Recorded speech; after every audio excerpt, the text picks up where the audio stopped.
میرے آج کے افسانے کا عنوان ہے پتھر کی شہزادی۔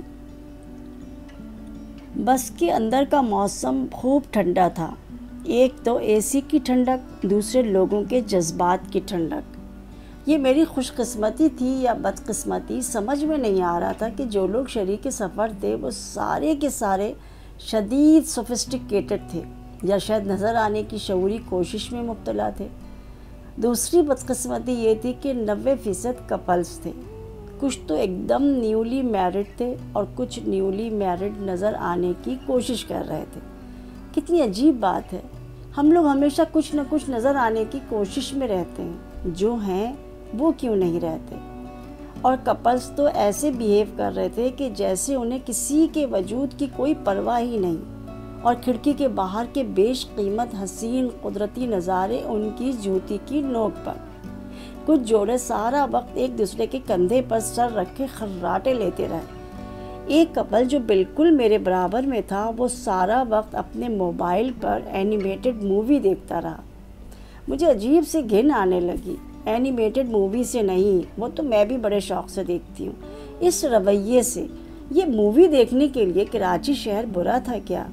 اب جو ہم اپنے اس پلوٹڈ شہر سے باہر جا رہے تھے تو کھلی فضاؤں اور حسین نظاروں میں کچھ دیر سانس لینے کی تمنا میں جا رہے تھے نا، ورنہ ایسی وارفتگی دکھانے کے لیے اپنا گھر اور خاص کر اپنا بیڈ روم کافی ہوتا ہے۔ اینی ویز، آج کل نا میں کچھ زیادہ ہی کرٹیسائز کرنے لگی ہوں، اور یہ بھی چاہتی ہوں کہ کوئی مجھے بوڑھی عورت نہ سمجھے۔ بس کی رفتار انتہائی تیز تھی اور بجنے والے سانگ سارے میرے پسندیدہ۔ میں جھوم رہی تھی کہ اچانک بس ایک جھٹکے سے رک گئی۔ اوہ، وندر آ گیا۔ اب یہاں ہمارا برنچ تھا۔ اس کا مطلب یہ ہے کہ ہم کراچی سے تقریباً 125 کلومیٹر دور آ چکے تھے۔ وندر کے قریب ہی RCD شاہراہ گزرتی ہے جو کراچی کو تربت سے ملاتی ہے۔ ارے یہ تو میں بتانا ہی بھول گئی کہ ہم جا کہاں رہے ہیں۔ ہم سے مراد ہے ہماری بس اور اس میں سوار یاتری۔ ہم جا رہے ہیں اور ماڑا بیچ۔ ہمارا ناشتہ لگ چکا تھا۔ ہوٹل کا عملہ انتہائی خدمت گزار اور مستعد تھا، مگر پراٹھے تیل میں ڈیپ فرائی کیے ہوئے پوریوں کے جڑواں بھائی لگ رہے تھے۔ انڈے کے آملیٹ بھی کڑھائی یاترا کر کے آئے تھے۔ چائے میں خلوص یعنی مٹھاس کی شدید آمیزش تھی، اور مزے کی بات یہ ہے کہ ان تینوں چیزوں سے مجھے سخت پریشانی لاحق تھی، مگر مرتا کیا نہ کرتا۔ ٹیشو پیپر کی مدد سے تیل نچوڑ کر ناشتہ ختم کیا۔ بس دوبارہ چلی اور میں نے دوبارہ کپلز یاتریوں پر نظر دوڑائی۔ بہت سارے خیالات شوریدہ لہروں کی صورت میں میری جانب لپکنے لگے۔ آخر لوگ اکیلے ہونے سے اتنا ڈرتے کیوں ہیں، اور مجھ اکیلی کو سفر کرتا دیکھ کر اس قدر حیران کیوں ہوتے ہیں؟ اپنے ساتھ رشتہ استوار کیے بغیر ہم دوسروں سے کیسے رشتے قائم کرنے کی کوشش کرتے ہیں؟ کتنی عجیب بات ہے نا؟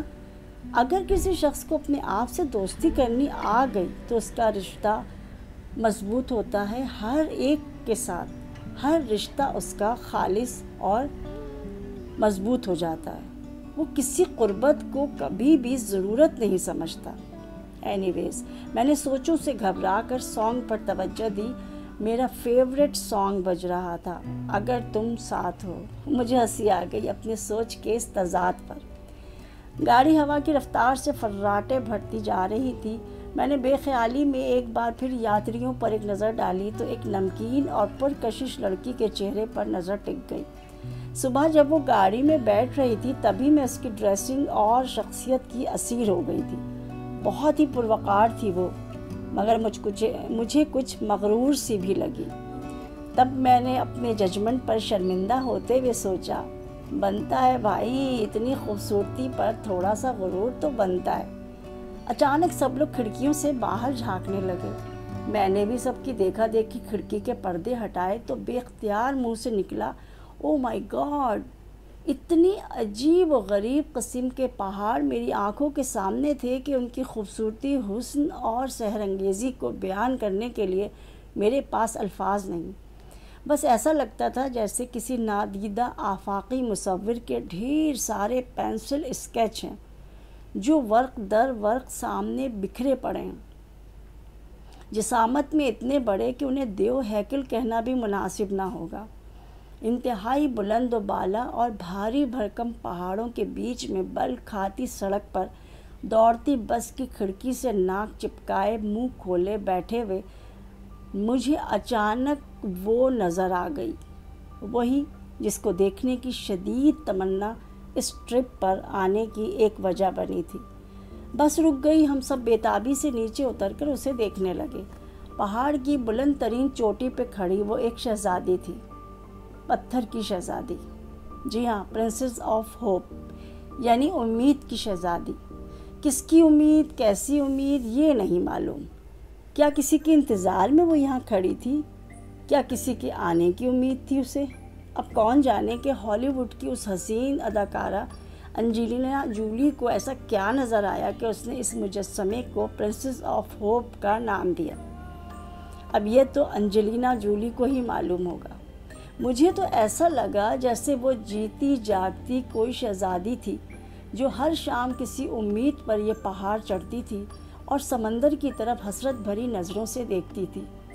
شاید کسی شہزادے کے وعدے کی اسیر ہو وہ، شاید اس شہزادے کی ڈولتی ہوئی کشتی دیکھنے کی تمنا میں وہ یہ چوٹی روز سر کرتی ہو، اور پھر ایک دن اس کا انتظار پتھرا گیا ہو، وہ مجسم انتظار بن گئی ہو۔ ویسے بھی اس کے چاروں طرف پتھر ہی پتھر تو تھے، پتھریلے محل، پتھریلے قلعے، پتھریلے پہاڑ، کیا خبر پتھریلے لوگ بھی ہوں جو اس کے اکیلے پن پر اسے تانے دیتے ہوں۔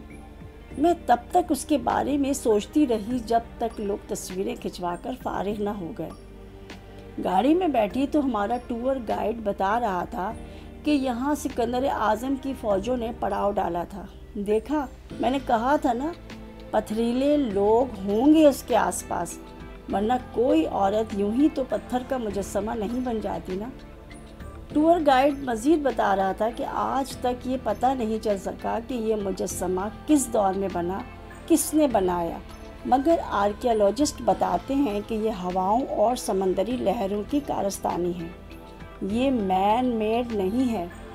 میں نے سوچا اچھا ہے لوگ اسی مغالطے میں رہیں، ورنہ اگر انہیں بھی میری طرح یہ لگنے لگا کہ یہ سچ مچ کی عورت تھی اور پہاڑ پر چڑھ کر کسی کا انتظار کرتی تھی اور اسی انتظار نے اسے پتھر کا بنا دیا، تو سب سے پہلے اس پر آوارگی کی تہمت لگے گی، اور پھر کوئی انتہا پسند ٹولہ جذبات میں آ کر اس پر چڑھ دوڑے گا اور اسے ریزہ ریزہ کر دے گا۔ یاتریوں کی نظروں سے بچتے ہوئے میں نے اسے ہاتھ ہلا کر بائے کہا اور گاڑی میں آ کر اپنی سیٹ پر دبک گئی، مگر میری یہ بے وقوفانہ حرکت اس خوبصورت مگر مغرور لڑکی نے دیکھ لی تھی، اور وہ مجھے دیکھ کر پہلی بار مسکرائی۔ پھر اس نے درخواست کی کہ میں کچھ دیر اس کے برابر والی خالی سیٹ پر بیٹھ جاؤں، کیونکہ اسے مجھ سے کچھ بات کرنی ہے۔ میں نے فی الفور اس کی خواہش کی تعمیل کی۔ ابتدائی تعارف سے پتہ چلا کہ اس حسینہ کا نام شبینہ ہے۔ میں نے غور سے اس کی آنکھوں میں جھانکا جہاں بہت سارے رت جگے تیر رہے تھے۔ اچھا، جب ہی اس کا نام شبینہ ہے، میں نے سوچا۔ اس نے مزید بتایا کہ اس کی عمر 28 سال ہے اور وہ تازہ ترین ڈاکٹر ہے۔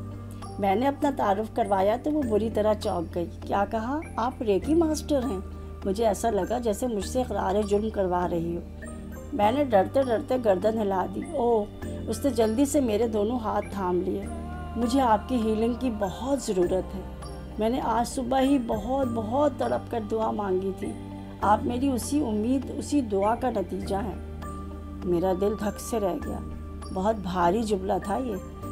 میں نے اسے تسلی دی اور بتایا کہ میں اسٹریس مینجمنٹ کے کچھ کورسز کر کے لوگوں کو ہیلپ آؤٹ کرتی ہوں، ریکی ہیلنگ، کاؤنسلنگ اور ڈفرینٹ ٹیکنیک کے ذریعے۔ مجھے آپ کی ہیلپ چاہیے، پلیز پلیز۔ اس نے میرے ہاتھ پکڑ لیے اور جھٹکے دینے لگی۔ پھر میری تسلی دینے پہ اس نے اپنی کہانی، میرا مطلب ہے اپنا چائلڈہڈ ٹراما بتایا، جو 90% مشرقی گھرانوں کی بچیوں میں ڈیولپ ہو جاتا ہے۔ والدین کے چند بے رحم جملے، کسی کی بے احتیاطی اور کچھ مجرمانہ غفلت لڑکیوں کو ایسے زخم دے دیتی ہیں جن کا مداوع عمر بھر نہیں ہو سکتا۔ پھر بیٹیوں کے لیے باپ کا وجود اور ان کا رویہ کتنا اہم ہوتا ہے، شاید وہ خود بھی نہیں جانتی اور نہ ان کے باپ۔ اس نے انگلی سے ایک آنسو کو ٹپکنے سے روکا اور بات آگے بڑھائی۔ پھر میری شادی ہو گئی، لو اینڈ ارینج میرج کا مکسچر۔ مگر ہسبینڈ کو میری شادی سے پہلے کے افیئر کا، جو ناکام افیئر تھا، اس کا پتہ چل گیا۔ کیسے؟ میں نے تیزی سے اس کی بات کاٹی، کیونکہ اکثر کیسز میں میں جانتی ہوں لڑکیاں خود ہی بتاتی ہیں۔ وہ میرے کچھ دوستوں وغیرہ نے وہ کچھ جھجکتے ہوئے بولی، اور پھر میں پوئٹری لکھتی ہوں نا، تو اس لیے میرے منہ سے ایک آہ سرد نکلی۔ عورت ہونا اور پھر شعر کہنا واقعی ناقابل معافی جرم ہے۔ پھر کیا ہوا؟ کچھ نہیں، وہ USA میں ہوتا ہے، اب مجھے ساتھ لینے آ رہا ہے۔ مجھے ایمبیسی جانا تھا انٹرویو کے سلسلے میں۔ وہاں جا کر پتہ چلا کہ کیا پتہ چلا؟ پتہ چلا کہ میرا شوہر پہلے بھی ایک شادی کر چکا ہے۔ اب اس کے ہونٹ کپ کپانے لگے۔ ابھی چند دن پہلے ہی پتہ چلا ہے۔ تو کیا ہوا؟ میں نے اس کے دکھ کو کم کرنے کی خاطر کہا، میں سوچتی ہوں جو میرے افیئر پہ مجھے اتنے دن شرمندہ کرتا رہا، وہ اپنی شادی مجھ سے چھپاتا رہا۔ اب میں کیسے اسے فیس کروں گی؟ کیا کروں؟ اس کے ساتھ جاؤں یا خلا لے لوں اپنے انہی والدین کے پاس رہنے کے لیے جنہوں نے تمہیں یہ ٹراما دیا ہے؟ میں نے بے رحمی سے کہا۔ پھر کیا کروں آپ بتائیے؟ میں نے ایک سہیلی سے پوچھا تھا، اس نے کہا خلا لے لو۔ وہ میری طرف دیکھ رہی تھی بے وقوفوں کی طرح۔ اکیلی رہ سکتی ہو؟ نہیں، اس نے گھبرا کے میرے دونوں ہاتھ تھام لیے۔ آپ کو اکیلا سفر کرتا دیکھ کر میں دل ہی دل میں آپ سے بہت انسپائر ہو رہی تھی۔ مجھ میں اکیلے پن کو جھیلنے کی بالکل طاقت نہیں ہے۔ اوکے، میں نے اس کے کندھے پر ہاتھ رکھا اور بولنا شروع کیا۔ وہ سنتی رہی اور پھر اس کا منہ کھلا کا کھلا رہ گیا جب میں نے اس کو انرجی کے بارے میں بتایا۔ دیکھو، جیسی تمہاری انرجی ہوتی ہے نا، ویسی ہی تمہاری لائف ہوتی چلی جاتی ہے۔ تم خود اٹریکٹ کرتی ہو۔ جن لڑکیوں کو ان کے والد لاڈ پیار سے پالتے ہیں، ان کی فرمائشیں پوری کرتے ہیں، وہ عام طور پر اپنے والد جیسے شوہر کو اٹریکٹ کرتی ہیں۔ یعنی جس طرح کے مردوں اور ان کے رویوں کی وہ عادی ہوتی ہیں، اسی طرح کا مرد وہ انکانشیسلی اٹریکٹ کرتی ہیں، اپنے باپ اور بھائیوں جیسا مرد۔ پھر یہ کہ ہماری لائف میں جو کچھ بھی حادثے یا واقعات رونما ہوتے ہیں، وہ ہمارے خیالات، انرجی اور سوچ کی وجہ سے آتے ہیں۔ ہم خود انہیں اٹریکٹ کرتے ہیں۔ وہ پریشان سی ہو گئی۔ اب کیا کروں؟ میرے YouTube چینل پہ جاؤ، وہاں بہت ساری ویڈیوز تمہارے کام کی ہیں، خاص کر سوچ کا بدلاؤ، اور اسے سپیس دو۔ کسے؟ ارے بھائی، اپنے شوہر کو، اور کسے؟ اچھا، وہ میرا منہ تکنے لگی۔ ہاں، معاف کرنا سیکھو۔ بھائی، پوچھنا تمہارا حق ہے، مگر مارجن دینا بھی سیکھو۔ ہو سکتا ہے اس کے بھی کچھ چائلڈہڈ ٹراماز ہوں، ہو سکتا ہے اس میں سچ بولنے کی ہمت نہ ہو، اور تم اپنی انرجی پہ کام کرو۔ اپنے والدین کے رویوں کی تلخی سے اپنے اندر جو تم نے ایک ماحول سا بنا لیا ہے مایوسی کا، اسے ڈیلیٹ کرو۔ اصل میں لوگوں کے رویے ہماری انرجی کی وجہ سے اچھے یا برے ہو جاتے ہیں۔ پھر انرجی کیسے ٹھیک کی جائے؟ وہ بس رو دینے والی تھی۔ فکر نہ کرو، ابھی ہم اور ماڑا پہنچنے والے ہیں، پوری رات باقی ہے، کیمپ میں جا کر تمہیں کئی ٹیکنیک سکھا دوں گی۔ اس نے جلدی سے جھک کر میرے کندھے کو چوم لیا، اور پھر میرا اور ماڑا کا یہ سفر شبینہ کے نام ہو گیا۔ آخر مجھ پر اس کی دعاؤں کا بوجھ بھی تو تھا۔ میں نے جو کچھ سیکھا وہ اسے سکھانے کی کوشش کی۔ جو کچھ مجھے آتا تھا میں نے اس کو بتایا، سکھایا۔ جن چیزوں کی پریکٹس کروا سکتی تھی اتنے کم ٹائم میں، وہ میں نے اسے کروائی۔ اس کے چہرہ پہلے اطمینان سے بھرا، پھر مسکراہٹوں سے، اور واپسی کے سفر پہ تو وہ باقاعدہ قہقہ لگا کے ہنس رہی تھی۔ میں فراز کو کال کر لوں؟ آج اس کی فلائٹ ہے نا؟ ارے واقعی، میں خوش ہو گئی۔ ہاں، اس نے کال کی تو فراز نے بتایا کہ وہ ایئرپورٹ سے سیدھا اس جگہ پہنچ گیا ہے جہاں ہمارا سفر تمام ہونا تھا۔ دیکھا، میں نے فخر سے کہا، وہ تمہارا انتظار کر رہا ہے۔ وہ عجب وارفتگی کے عالم میں مجھ سے لپٹ گئی۔ آپ سچ مچ میری دعاؤں کا نتیجہ ہیں۔ اس نے دوبارہ وہی جملہ کہا اور دوبارہ میرے کندھے پر بوسہ دیا۔ بس رکتے ہی بےتابی سے نیچے اتری تو سامنے ایک اسمارٹ سا گھنگھریالے بالوں والا لڑکا بے چینی سے ٹہل رہا تھا۔ شبینہ اس کی طرف لپکی، وہ پلٹا اور بے اختیار شبینہ کو گلے لگا لیا۔ میں زیر لب مسکراتی ہوئی اپنا بیگ اٹھا کر مخالف سمت میں چلنے لگی۔ اچانک رکے آسیہ پلیز۔ میں نے پلٹ کر دیکھا، شبینہ اپنے شوہر فراز کا ہاتھ پکڑے کھڑی تھی۔ چہرہ خوشی سے دمک رہا تھا اور آنکھیں آنسوؤں کی نمی سے چمک رہی تھیں۔ فراز، یہ آسیہ ہے میری دوست، اور اب تمہارے بھی۔ اچھا؟ وہ ایک لمحے کو حیران ہوا، پھر سنبھل کر ہنسنے لگا۔